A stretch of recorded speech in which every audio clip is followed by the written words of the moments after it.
Karamihan sa mga pamilyang nasunugan sa Tondo, Maynila kaninang madaling araw, wala ni anumang naisalbang gamit. Kaya panawagan nila tulong mula sa gobyerno at may mga mabubuting puso.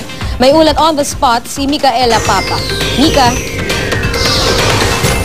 Lia, mahigit 200 pamilya ang namamalagi muna rito sa covered court ng Barangay 105 matapos masunog ang mahigit 100 bahay sa Sitio Damayan dito sa Tondo, Manila, kung saan isa ang kumpirmadong patay at isa naman ang nawawala.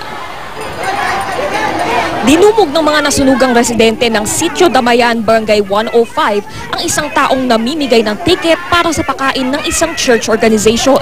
Matapos kasing lamunin ng apoy ang mahigit 100 bahay, kailangan mo talagang sulitin ang lahat ng iyong makukuha. Ang umaga ng maraming residente, bata man o matanda, naubos sa pagkakalkal para sa anumang mapagkakakitaan. Sa isang bahagi nga, naglalagablab pa ang apoy na naiwan pa mula sa sunog kagabi. Ngayoy ginagamit pang sunog ng tanso. Ang sunog umabot sa 5th alarm at ayon sa mga bombero, nagmula umano sa naiwang kandila. Wala raw kasing kuryente sa lugar na ito. Kabilang sa mga nilamon ng apoy ang motorsiklong ito at ang daycare center ng isang NGO.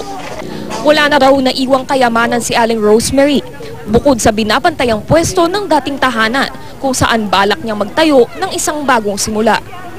Di niya maitago ang galit sa pamilya na nakatira sa bahay na pinagmulan ng apoy. Magagalit kang ganun. Ay kamukha niyan eh.